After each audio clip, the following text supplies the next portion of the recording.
Здравейте, красавици! Готови ли сте да се потопим в чудесния свят на грима? Всичко е забавление, изразяване на себе си и подчертаване на естествената ви красота. Нека започнем с най-важното за безупречен грим. Първо ще ви трябва нежен почистващ продукт и хидратиращ крем, за да поддържате кожата си щастлива и здрава. Лек фондиотен или BB крем ще изравни тена ви. Не забравяйте коректора, за да прикриете евентуални несъвършенства. Докосване на руж ще придаде здрав цвят на бузите ви. Спиралата ще подчертае очите ви, а цветният балсам за устни ще им придаде нежен цвят. Не забравяйте, че не ви трябват милиони продукти, а само няколко ключови, за да започнете. Преди да се впуснем в нанасянето на грим, нека поговорим за подготовката на кожата. Мислете за лицето си като за платно. Колкото по-гладко е, толкова по-добре ще изглежда гримът ви. Започнете с почистване на лицето с нежен почистващ продукт, за да премахнете замърсяванията и излишния себум.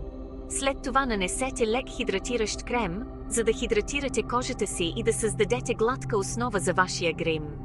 Ако имате несъвършенства, сега е моментът да нанесете малко количество коректор върху тези зони. Не прекалявайте. Разнесете добре за естествен завършек. Сега е забавната част – нанасянето на грима. Не забравяйте, че практиката прави чудеса, така че не се страхувайте да експериментирате и да откриете какво работи най-добре за вас. 1. Започнете с нанасяне на малко количество фондиотен или BB крем върху лицето си. Използвайте пръстите си, четка или гъбичка, за да го разнесете от центъра на лицето си навън. 2. Ако е необходимо, нанесете малко количество коректор под очите, около носа и върху евентуални несъвършенства. Разнесете добре с върха на пръста си или с малка четка. 3. Усмихнете се. Нанесете малко руж върху скулите си и разнесете нагоре към слепоочията. 4. Нанесете един или два слоя спирала върху горните си мигли, като движите четката от корена до върха. 5. Завършете визията си с нанасяне на цветен балсам за устни.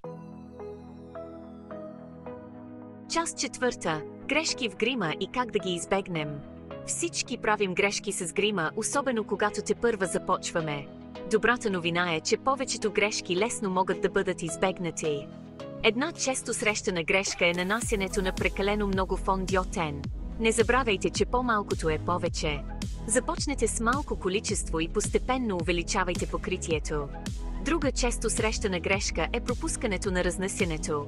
Уверете се, че сте разнесли добре фондиотена, коректора и ружа за безупречен естествено изглеждащ завършек. И накрая, не се страхувайте да експериментирате. Гримът е забавление и изразяване на вашата индивидуалност.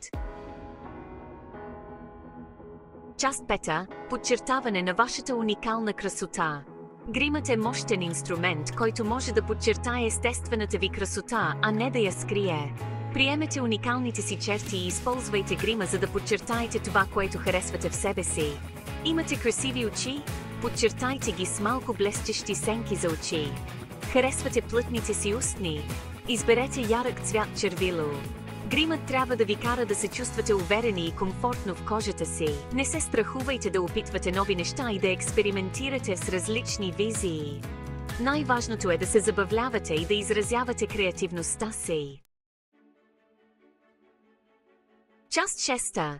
Увереността е вашият най-добър грим. Не забравяйте, че истинската красота идва отвътре. Гримът е просто инструмент, който подчертава естественото ви излъчване. Когато се чувствате добре в кожата си, това си личи. Приемете своята индивидуалност, радвайте се на уникалните си черти и никога не се страхувайте да блестите. Най-красивото нещо, което можете да носите, е увереността. А сега излезте навън и покажете безупречния си грим.